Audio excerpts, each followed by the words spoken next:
Anak-anakku yang terkasih, selamat pagi. Semoga berkat Tuhan senantiasa menyertai kita. Amin. Anak-anak, umat Katolik memiliki aneka doa harian yang biasa mereka doakan setiap hari. Doa harian tersebut antara lain doa Salam Maria. Nah, pada kesempatan belajar agama hari ini, secara khusus kita akan belajar tentang doa Salam Maria. Beberapa kalimat dalam doa Salam Maria diambil dari kisah Maria menerima kabar gembira dari Injil Lukas bab 1 ayat 26 sampai dengan 45. Yuk kita baca kisahnya. Dalam bulan yang ke-6, Allah menyuruh malaikat Gabriel pergi ke sebuah kota di Galilea bernama Nazaret kepada seorang perawan yang bertunangan dengan seorang bernama Yusuf dari keluarga Daud. Nama perawan itu Maria. Ketika malaikat itu masuk ke rumah Maria, ia berkata, "Salam, hai engkau yang dikaruniai, Tuhan menyertai engkau." Maria terkejut mendengar perkataan itu, lalu bertanya di dalam hatinya, apakah arti salam itu? Kata malaikat itu kepadanya, "Jangan takut hai Maria, sebab engkau beroleh kasih karunia di hadapan Allah.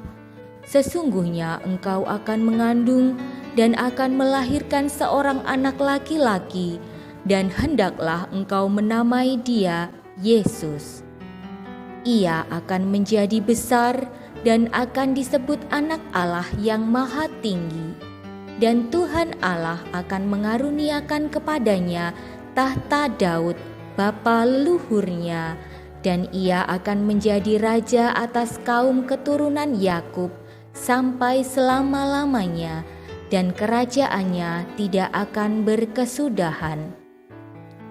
Kata Maria kepada malaikat itu, "Bagaimana hal itu mungkin terjadi? Karena aku belum bersuami." Jawab malaikat itu kepadanya, "Roh Kudus akan turun atasmu, dan kuasa Allah yang Maha Tinggi akan menaungi engkau. Sebab itu anak yang akan kau lahirkan itu akan disebut kudus, Anak Allah. Dan sesungguhnya Elisabet sanakmu itu, ia pun sedang mengandung seorang anak laki-laki pada hari tuanya, dan inilah bulan yang ke-6 bagi dia yang disebut mandul itu. Sebab bagi Allah tidak ada yang mustahil." Kata Maria, "Sesungguhnya aku ini adalah hamba Tuhan, jadilah padaku menurut perkataanmu itu." Lalu malaikat itu meninggalkan dia. Beberapa waktu kemudian, berangkatlah Maria dan langsung berjalan ke pegunungan menuju sebuah kota di Yehuda. Di situ ia masuk ke rumah Zakaria dan memberi salam kepada Elisabet.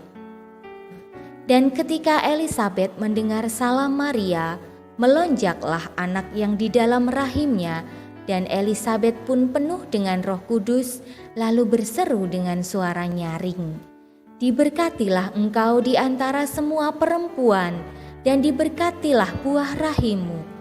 Siapakah aku ini sampai ibu Tuhanku datang mengunjungi aku? Sebab sesungguhnya ketika salammu sampai kepada telingaku, anak yang di dalam rahimku melonjak kegirangan, dan berbahagialah ia yang telah percaya, sebab apa yang dikatakan kepadanya dari Tuhan akan terlaksana." Dari kisah tersebut kita mengerti bahwa Allah itu sangat baik. Meskipun berkuasa atas segalanya, tapi Allah tidak memaksakan kehendaknya kepada manusia ciptaannya. Ketika hendak memberi tugas kepada Maria untuk menjadi bunda bagi putranya, Allah mengirim malaikat Gabriel menemui Maria untuk menanyakan kesediaan Maria melaksanakan tugas tersebut. Allah tidak memaksa Maria untuk menyetujui kehendak Allah, tapi karena kesetiaan dan ketaatannya kepada Allah, Maria bersedia melaksanakan tugas itu.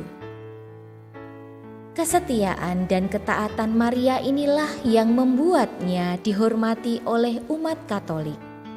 Salah satu cara umat Katolik menghormati Bunda Maria adalah dengan berdoa Salam Maria. Kata Salam Maria penuh rahmat Tuhan sertamu dalam doa Salam Maria berasal dari salam malaikat Gabriel. Salam hai engkau yang dikaruniai, Tuhan menyertai engkau.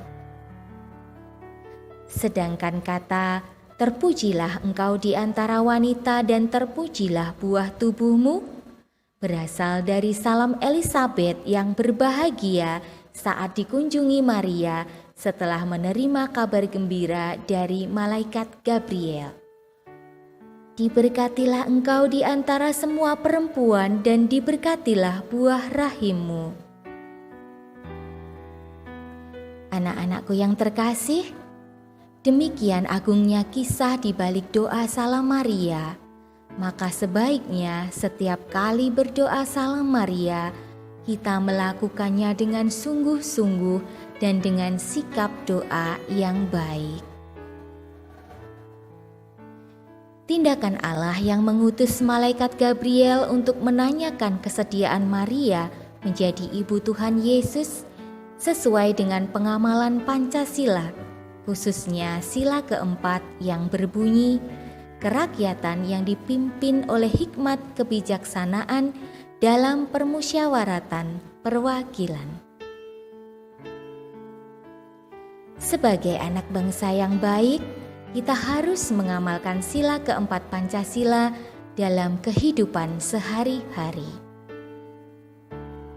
Berikut ini adalah beberapa contoh pengamalan Pancasila, khususnya sila keempat, yang bisa kita wujudkan dalam kehidupan kita sehari-hari.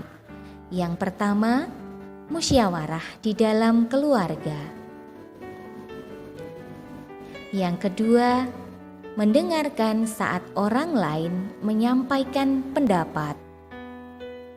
Dan yang ketiga, melaksanakan hasil kesepakatan bersama. Demikian anak-anak, belajar kita hari ini tentang doa Salam Maria. Silahkan anak-anak mengerjakan soal literasi yang ada di handout kalian masing-masing. Selamat belajar. Tuhan memberkati. Amin.